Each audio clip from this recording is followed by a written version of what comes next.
नमस्कार विद्यार्थी मित्रांनो, निर्धार कॉम्पिटेटिव्ह हब या यूट्यूब चॅनलमध्ये मी दिनेश गवळी तुम्हा सर्वांचे हार्दिक स्वागत करतो. आपण बघत आहोत नवोदय अंकगणिताचा पूर्ण संख्यावरील 4 मूलभूत क्रिया हा टॉपिक्स आणि आज आपण बघणार आहोत या टॉपिकवरचे उच्च काठिण्य पातळीचे प्रश्न सरावासाठी आपण बघणार आहोत.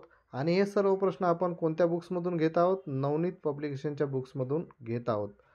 हे सर्व नवनीत पब्लिकेशनचे आपले स्वाध्याय साल झाल्यानंतर आपण भरपूर प्रॅक्टिस घेणार आहोत गणिताची वेगवेगळ्या टाईपचे प्रश्नाची. ठीक आहे. तर या अगोदर आपण स्वाध्याय 2.1, 2.2, 2.3, 2.4 आणि 2.5 सुद्धा घेतलेला आहे. त्या सर्व व्हिडिओच्या लिंक्स या व्हिडिओच्या डिस्क्रिप्शन बॉक्समध्ये टाकत आहे. त्या लिंकवरती जाऊन तुम्ही ते व्हिडिओ आधी बघून घ्यायचे आहेत आणि या टॉपिकवरची कन्सेप्ट क्लिअर करायची आहे. ठीक आहे. आणि या अगोदर आपण चॅप्टर 1, चॅप्टर 3, चॅप्टर 4 आणि चॅप्टर 5 म्हणजे पहिला, तिसरा, चौथा, पाचवा हे धडे आपण घेतलेले आहेत. हे टॉपिक आपण घेतलेले आहेत. त्याच्यासुद्धा व्हिडिओच्या लिंक या व्हिडिओच्या डिस्क्रिप्शन बॉक्समध्ये मी टाकत आहे. त्या लिंकवरती जाऊन ते सुद्धा तुम्ही बघून घ्यायचे आहेत. आणि आजच्या लेक्चरमध्ये आपण पुढे उच्च काठिण्य पातळीचे प्रश्न. त्यामधला पहिला प्रश्न आपण बघूया की बघा इथे दिलेला आहे त्यांनी. इथं ही आडवी रेषा आहे. ठीक आहे. आडवी रेषा आहे. काय? एक्सच्या खाली एक्स आहे, झेडच्या खाली वाय आहे, झेडच्या खाली वाय आहे, वायच्या खाली झेड आहे. आणि सगळ्याची बेरीज किती येते? Y Y Y Y. तर एक्स वाय झेडच्या जागी अनुक्रमे येणारे अंक आहेत. ठीक आहे. तर एक्सची किंमत पहिल्यामध्ये दिलेली आहे 4, दुसऱ्यामध्ये 3, तिसऱ्यामध्ये वाय. ठीक आहे. मग बघा वाय आहे तर वायची किंमत किती घेतली? समजा आपण टाकल्या किमती 3 घेतली आहे ना. आणि झेडची किंमत किती? 0. बेरीज केली 3 आला. ओके. पुढे झेड आहे. झेडची किंमत किती आहे? 0. राईट. वायची किंमत किती आहे? 3. बेरीज केली 3 आला. ओके. पुढे झेड आहे. परत 0 कारण 0 दिलेला आहे. वाय 3, 3 आला. पुढे एक्स आणि एक्स आहे. एक्सची किंमत किती आहे? 4. 4 आणि 4, 4 आणि 4ची बेरीज केली 8. वाय वाय येतात का? सारख्या संख्या येतात का? नाही. म्हणजे पहिला ऑप्शन काय आहे? चुकलेला आहे. ठीक आहे. दुसरा ऑप्शन आपण चेक करून बघूया. दुसऱ्या ऑप्शनमध्ये एक्सची किंमत 2, वायची 4 आणि झेडची 2. ठीक आहे. वायची किती आहे? 4 टाकली. झेडची किती आहे? 2. 4 आणि 2 6 झाले. हे क्लिअर झालं. पुढे झेडची आहे 2, वायची आहे 4. 2 आणि 4 6 झाले. ओके आहे. पुढे परत झेड आणि वाय आहे. परत 2 आणि 4 6 झाले. पुढे एक्स आणि एक्स आहे. एक्सची किंमत किती आहे? 2 म्हणजे 2 आणि 2. 2 आणि 2 4 झाले. येते का? 6 6 नाही. सारखेच अंक आले पाहिजे. नाही येत आहे म्हणजे हे पण उत्तर आपलं नाही आहे. तिसरं बघूया. तिसरं येते का? किमती टाकून आपण बघू राहिलो. तिसरं बघूया. काय किमती दिलेली आहे? एक्सची 3, वायची 6 आणि झेडची 2. मग वायची किंमत किती दिलेली आहे? 6 टाकले. झेडची 2 टाकले. 6 आणि 2 किती झाले? 8 झाले. ठीक आहे. पुढे झेड आणि वाय आहे म्हणजे 2 वरती 6 खाले. परत 8 झाले. ओके. परत झेड आणि वाय आहे.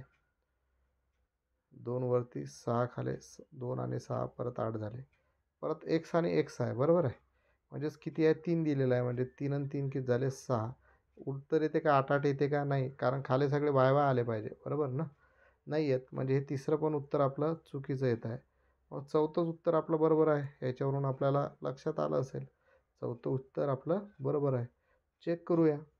एक्सची किंमत 4, वायची 8 आणि झेडची 0. वायची किती आहे? 8. झेडची किती आहे? 0. 8 अधिक 0 किती झाले? 8 झाले. ठीक आहे. झेड आणि वाय. झेडची किंमत आहे 0, वायची किंमत आहे 8. 0 अधिक 8 किती झाले? 8. परत झेड आणि वाय आहे. परत वरती 0 खाली 8. ठीक आहे. आणि एक्सची किंमत किती आहे? 4 आणि 4 म्हणजे 4 आणि 4 8. म्हणजे वाय वाय वाय सारख्या संख्या आल्या म्हणजे उत्तर आलं आपलं डी. ठीक आहे. अशा तऱ्हेने पहिला प्रश्न होता. दुसरा प्रश्न आपण बघूया. 72 दशकातून 10 एकक वजा करून त्यात किती दशक मिळवले असता उत्तर 9 शतक येईल? सोपं आहे. 72 दशक. 72 दशक म्हणजे किती? 10. म्हणजेच 72 दशक म्हणजे किती? 720. 10 एकक. एकक म्हणजे एकच असतो म्हणजे 10 दशक तसे. 10 एकक वजा करून 720 मधून 10 गेले किती राहिले रे? 710. वजा करून त्यात किती शतक मिळवले असता? त्यामध्ये किती शतक मिळवले? किती शतक म्हणजेच एक्स मिळवले असता. किती उत्तर येईल? 9 शतक येईल. 9 शतक म्हणजे किती? 900. म्हणजे हे काय लिहितो मी 710 मध्ये किती मिळवले असता उत्तर किती येईल? 9 शतक म्हणजेच किती? 900. एक्सची किंमत काढायची आहे. 710 तिकडे जाईल म्हणजे एक्स बरोबर 910. 900 मायनस 710 बरोबर ना?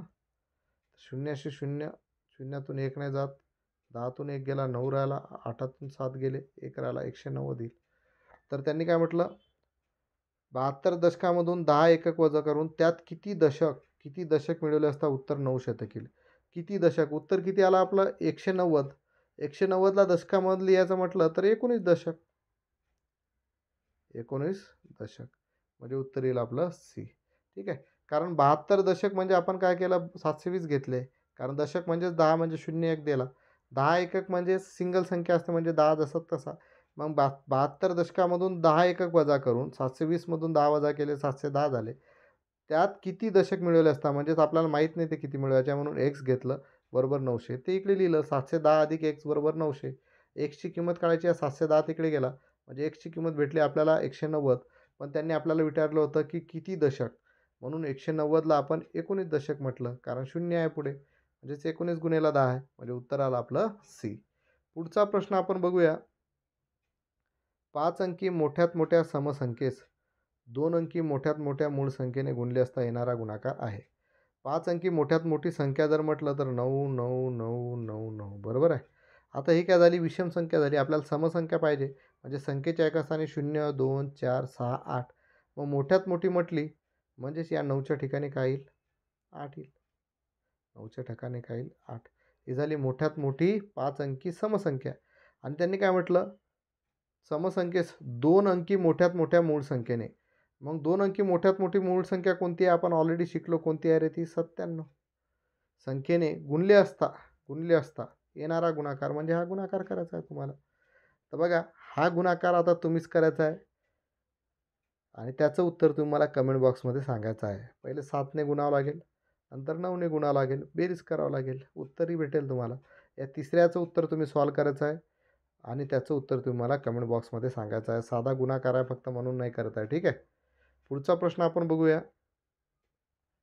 405 गुणिले 47 करण्याऐवजी 405 गुणिले 74 केल्यास गुणाकार कितीने जास्त येईल?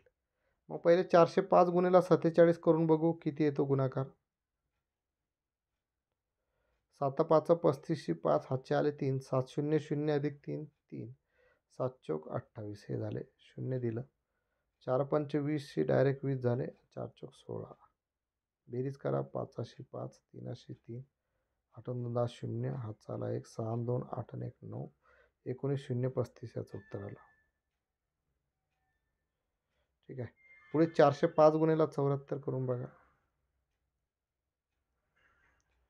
4 5 20 4 चौक 16 1 0 दिला 7 5 35 7 चौक 28 करा बेरीज 0 5 2 7 6 3 9 8 1 9. ठीक आहे. 29 970 आलं आणि हे किती आलं? 19 0 35. मग याच्यामधलं किती जास्त आहे म्हणजे 29 970 मधून 19 0 35 वजा करायचे. 0तून 5ने जा तिथं राहिले 6 10तून 5 गेले 5 राहिले 6तून 3 गेले 3 राहिले 9 9 9तून 9 गेले 0 राहिलं 2तून 1 गेला 1 म्हणजे 10 935 म्हणजे चौथ्याचं उत्तर आलं आपलं बी. ठीक आहे. पुढचा प्रश्न बघा. पुढचा प्रश्न काय? 6363 भागेला 9 या उदाहरणात भाजक 2ने कमी केल्यास भागाकार कितीने वाढेल? म्हणजे पहिले 9ने भागायचं आणि 9 काय आहे? भाजक आहे. मग भाजक 2ने कमी केला म्हणजे 9 - 2 म्हणजे किती? 7. तर भागाकार कितीने वाढेल? म्हणजे पहिले 6363 भागेला 9 करून घ्या. 9 7 63 0 बाकी राहिला 6 खाली आला 9ने 6ला भाग जात नाही 0चा भाग दिला 6 राहिले 63 झाले परत 9 7 हे झाले 63 म्हणजे 707चा भाग गेला. पुढे काय म्हटलं त्यांनी? 63 9 काय भाजक आहे ना. या उदाहरणात भाजक 2ने कमी केल्यास म्हणजे भाजक किती आहे? 9 आहे त्याला 2ने कमी केलं म्हणजे 9 मधून 2 गेले किती राहिले? 7. भागाकार कितीने वाढेल? म्हणजे 7 9 63 6 खाली राहिले 7ने 6ला भाग जात नाही 0चा भाग दिला 63 झाले 7 9 63. ठीक आहे. म्हणजे 7ने भागलं तर भागाकार किती येतो? 909 आणि 9ने जर भागलं तर भागाकार किती येतो? 707. मग कितीने वाढेल म्हटलं म्हणजे 909मधून आपल्याला 707 वजा करावं लागतील. 9तून 7 गेले 2 राहिले, 0तून 0 गेलं 0 राहिलं, 9तून 7 गेले 2 राहिले, म्हणजे उत्तर येते 202. म्हणजे 5व्याचं उत्तर आलं डी. ठीक आहे. अशा तऱ्हेने आपण पूर्ण संख्यावरील 4 मूलभूत क्रिया या टॉपिकचे उच्च पातळीचे प्रश्न सॉल्व्ह केलेले आहेत. बघा, तिसरा जो प्रश्न होता तो गुणाकार करायचा होता. मी तुम्हाला सांगितलं काय करायचं, कसं काढायचं. ठीक आहे. फक्त गुणाकार करायचा आहे. तुम्हाला त्याचं उत्तर कमेंट बॉक्समध्ये सांगायचं आहे. ठीक आहे. आणि आजच्या लेक्चरमध्ये इथंच थांबूया. जर माझे लेक्चर तुम्हाला आवडत असतील तर निर्धार कॉम्पिटेटिव्ह हब या यूट्यूब चॅनलला जास्तीत जास्त लाईक, शेअर आणि सबस्क्राईब करायला विसरायचं नाही आहे. धन्यवाद.